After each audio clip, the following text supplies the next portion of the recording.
told you that manifesting at night is one of the most powerful and fastest way to get what you want. But have you actually tried doing it? It doesn't feel as easy as I promised, right? And here's why. Being alone with your thoughts, especially at night, when there's literally no distractions, can be scary and uncomfortable. You can't just scroll or focus on a YouTube video. You actually have to sit there, and every thought you've been avoiding all day comes up right when you're trying to affirm. I know this struggle. Teaching you to manifest does not mean I don't deal with this myself. So in this video, I'm giving you the 3 hacks that I actually use to manifest at night. If you're serious about getting your manifestation and you actually apply what I'm about to show you, get ready to experience real shifts, even if it has never worked for you before. Before we get into the hacks, let me briefly recap why you should absolutely not skip manifesting at night. Right before you fall asleep, your brain is in Theta state. In this state, your subconscious mind is far more receptive, and your usual mental resistance is much quieter. That's why affirming here doesn't only feel more natural and peaceful than during any other time of the day. It's your golden opportunity to spoon feed your brain all the affirmations that usually don't work for you, because it absorbs anything you feed it like a sponge. The only thing I want you to do before you keep watching this video is decide on what you want to manifest and pick an affirmation for that. Let's get into your 3 hacks now. Take notes, you'll need them. The number 1 struggle people deal with, and it's the most common one I work on with my clients, is that when they lie down and close their eyes and are ready to affirm full fire, all these random, unrelated thoughts come up. It makes it extremely difficult to focus on your desire. If suddenly you think about the nasty remark of one person, the mistake you made today, what you should cook for lunch tomorrow. And an even bigger struggle is when your brain thinks that right now is the right time to run through all the worst case scenarios of your manifestation. But what if he's literally on a date with the third party right now? But what if my business partner screws me over and does a bad job? Even just subtle doubts like, what if manifestation doesn't work at all? And I'm just making a fool of myself trying to affirm all night, are enough to keep you from doing your technique effectively at night. Let's talk about what these people do wrong and what other people who don't face the struggle do differently. Hint, they're not more disciplined or somehow more powerful than you. Here's what's actually going on. Your mind is literally built to resurface unresolved thoughts the moment there's silence. It's not something that is wrong with you. It's a documented psychological pattern called the Zeigarnik effect. Unfinished thoughts stay far louder in your memory than the ones you've already dealt with, simply because your brain treats unresolved as still needs my attention. So when these intrusive or just annoying thoughts come up, your brain is not trying to sabotage you. It's doing exactly what it's designed to do. So when you lie down and try to affirm, and your mind instead pulls up every worry, every unanswered text, every unresolved thing from your day, that's not you failing at manifestation somehow, even though I know it feels that way. That's your brain running a completely normal process. Most people just never learn how to deal with it properly. So they think that the constant intrusive thoughts mean that they're bad at this or not disciplined enough. They're not. They just don't know what's actually happening and what to do about it. Here's what people who don't struggle with this do differently. They don't fight the open loop. They close it. Most people try to affirm while their mind is still full of unresolved thoughts. And it doesn't work. Not because their affirmations are ineffective, but because an open loop is a distraction that your subconscious mind can't let go of. The best way to deal with intrusive thoughts at night is not fighting them once they show up when you're in bed. It's dealing with them before you even lie down. Think about your MacBook or notebook when you've got like 30 tabs open. Even if you're not actively looking at all of them, just knowing they're all sitting open in the background is stressing you out. It makes your whole system feel slower, heavier, like you've got 1,000 things demanding your attention at once, even though you're actually only working on one. Your brain does the exact same thing with unresolved thoughts. Every open loop is a tab that your mind keeps running in the background. And the more you have open, the harder it becomes to focus on anything, especially something like affirming, which needs your full attention on one single thing. So the goal isn't to force yourself to ignore the tabs, even though I know most people will actually advise you to do that. The goal is to close the tabs. Step 1. Write it all down. Everything currently on your mind, the nasty comment, the mistake you made, what to cook tomorrow, the doubts about your manifestation. Get it out of your head and onto paper. Step 2. Close the loop. Writing it down is like bookmarking the tab. It's not gone or lost. You can come back to it tomorrow or whenever you feel like it. But you close the tab for tonight, and your mind stops running it in the background.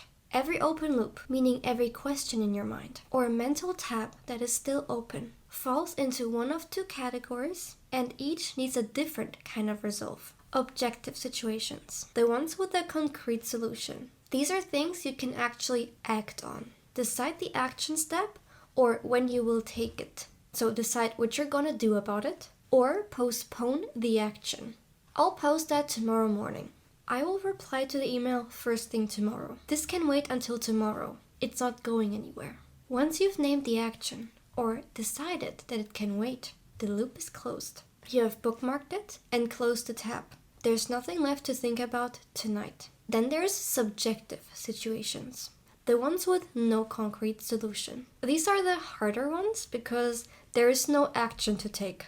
This is usually a two-layer situation. There's the actual fact and the story you've built on top of it. If the concept of the two layers sounds intriguing to you, check out my video, The Exact Moment Your Self-Concept Breaks. It's a deep dive on how to actually deal with circumstances.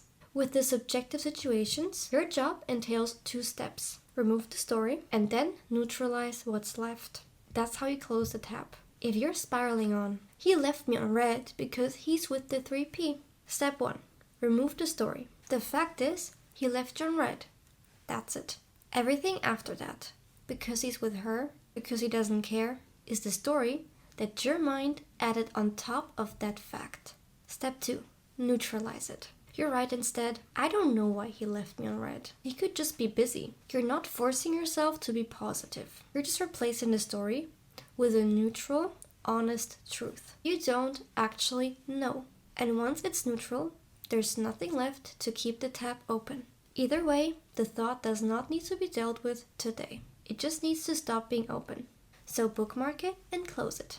Let me give you 3 examples on how I personally would apply it. When I'm lazy or tired, I open a notes app on my phone. When I'm being a good example, I would actually do it on a piece of paper. Let's see what thoughts come to mind. When that stranger on a bus stop looked me up and down, did they think my style was weird? What kind of situation is this? Is it an objective one that needs a clear solution? Or is it subjective that doesn't need a clear solution? It's obviously subjective because what action am I gonna take? Ask the stranger why they looked at you next time you see them? I don't think so. So step 1. Right now, I would be trying to separate the fact from the story. The fact is, a stranger looked me up and down. The story is, I fear that the stranger thought my style is weird. Now step 2. Neutralize it. I can't know what was going on in that stranger's head for sure. But I know that I love my style, and even if the person hated it, I love it and I don't care what anyone thinks. Should I make the lasagna for lunch or just the steak and veggies? What kind of situation is this? Is it objective and actually needs a clear resolution? Or is it subjective and does not require a concrete resolution? Clearly, a decision needs to be made. So I can either write down, I am making steak and veggies considering that it has less carbs and more protein and is more so aligned with my diet. Or I write down that I will be postponing that decision until tomorrow. Either way, that is resolved. My brain has no reason to think about lunch anymore. I sent my SB a risky text. Will they read it and block me? Will they leave me on red? I want to check every few minutes. Maybe they have already responded. What kind of situation is this? Is it objective and actually needs a concrete solution? Or is it subjective and does not require a concrete solution? All the doubts I have, they're subjective. I can't know how my SB will react to my message and when that will be. The fact is, I sent a message that I wanted to send. And the story would be all the doubts and fears that my SP will push me away. Let's neutralize it. I'm going to own it no matter how my SP reacts. And there's even an objective layer to this thought, which is, should I check every few minutes to see if they responded already? Let's give it a concrete solution. I will postpone checking until I wake up tomorrow morning. Whatever can possibly happen can wait until tomorrow. Bookmark it and close the tab. You close the tab, but you're still feeling restless from your day. When you're trying to lie down and affirm calmly, that's okay too. The first thing I do after closing my mental tabs is take my focus off of my manifestation completely and focus on my baseline instead. And that's where regulating your nervous system comes in. Your emotional state will influence how you feel while you're manifesting. You can't expect to calmly affirm when you're still feeling restless. And all the nervous system regulation stuff, all the things you need to do to get to a calm state. I want you to know that I have struggled with this for months. It sounds simple, and I'm really happy for you if it works out for you straight away. But especially in the beginning, it's a process that takes practice. I don't want you to get discouraged if it's not instant for you either. There are lots of resources for nervous system regulation tools. But for the sake of simplicity, I'm going to give you just one solution. The most simple and effective breath work you can do is 4-7-8 breathing. It was popularized in 2015 by integrative specialist Andrew Weil, but it has ancient roots in a yogic practice. This is what you're going to do. Inhale through your nose for 4 counts. Hold your breath for 7 counts. Exhale through your mouth for 8 counts. And repeat. Before you ask, how long do I have to do this for? How do I know when I'm done? It all depends on how calm you feel. Because it took me so long to master this myself. I made something to help you skip the struggle. A free audio that guides you through nervous system regulation and gets you into Theta frictionlessly. No timing or guesswork required. You can just relax and apply this hack. It's a genuine shortcut for anyone who's either new to this or an anxious person overall. I wish I had something like that when I started. You can find this in my Stand store. It's the first link in my bio. So the hack is simple.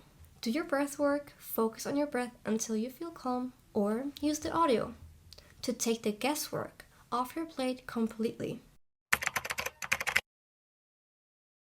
Most people think affirming is just repeating sentences in their head until they fall asleep. That's not it. And that's actually why so many people feel like nothing is happening. Here's how you actually do it. You need to say your affirmations slowly. You can't rush them or try to say them on autopilot or treating them like a to-do list that you have to get through to finally be able to sleep. Whenever you say your affirmation, actually pause to notice the impact it has on your body. Let it sit for a second before you move on to the next affirmation. Try to feel it as you say it, not just hear the words in your head.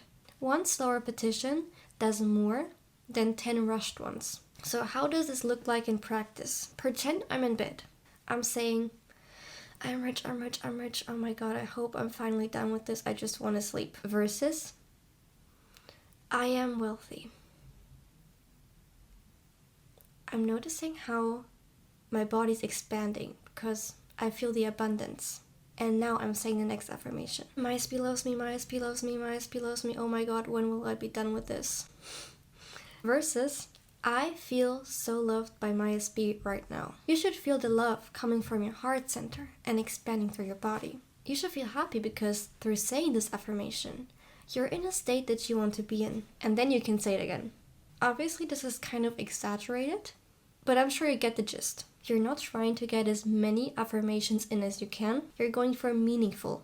Now, I told you that in Theta, your brain absorbs anything you feed it like a sponge. That is true, but even a sponge soaks up some liquids faster than others. And it's the same here. What I'm talking about is the wording of your affirmations. Your mind will absorb what you say, but some wording goes in smoother and you will notice how it makes you feel better. And some wording hits resistance and it will make you feel a little bit off. That doesn't mean you're not in theta state. It just means you're allowed to tweak your affirmation. So, you notice that a specific affirmation is not working as well as it can. It causes anxiety the second you say it, or it feels so neutral and irrelevant that it just doesn't make you feel any type of way.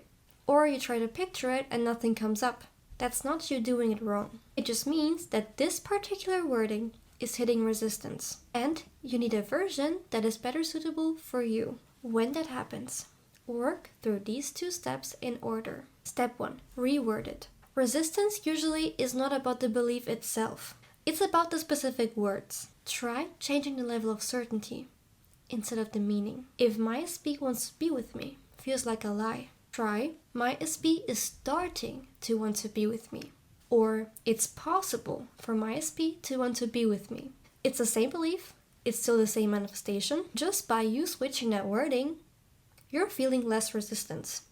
Try it. Because he wants to be with me right now is a concrete fact. And obviously, if you've just been blocked, you're gonna feel stupid. But my SP is starting to want to be with me. Yeah, because he just blocked me and he needs some time to miss me. Then he's gonna start thinking and then he sees how amazing I am. Or it's possible for my SP to want to be with me. I mean, I'm the whole package, so of course there is a possibility in his head that I would be an amazing partner. Just watch how rephrasing the affirmations makes you feel. Step 2. If tweaking your affirmation doesn't change anything for you, go general. Step back to something broader that makes you actually feel good. This is your last move, not your first. If it's possible for you to be specific, please do so. But if it's not, go general. So instead of saying, my SP wants to be with me, you would say, I'm the whole package, or I am super desirable, or I'm so loved. It still implies being on the same wavelength with your desire, or at least in the same state, but it's not as specific to your situation. So going general is more so for training your baseline to feel less resistant when it comes to love in general. And once you've done it a couple of times, you will notice that it feels way better for you to say something like, my SP loves me. Now, let's get into an example of what I would do if I'm affirming and I say that my affirmation is just not working out for me. What I'm manifesting in this example is a celebrity crush. It's hard for me to believe that out of the millions of fans he has, he would be drawn to me specifically. My SB is in love with me is not doing it. I don't want you to think that. When you hit a wall with affirming, you think about, oh, it's because my circumstances are so difficult, that it means you won't get your manifestation. Never give up just because the wording doesn't fit yet. It's always an affirmation problem, never a circumstance problem. You can still get everything you want. Hitting a wall is not the end of the road. It's just a sign that that exact phrasing doesn't get you there. So, what you're gonna do is reword that affirmation. Instead of saying, my SB is in love with me, I say, my SB is starting to feel drawn to me. Or, it's possible for my SB to notice me.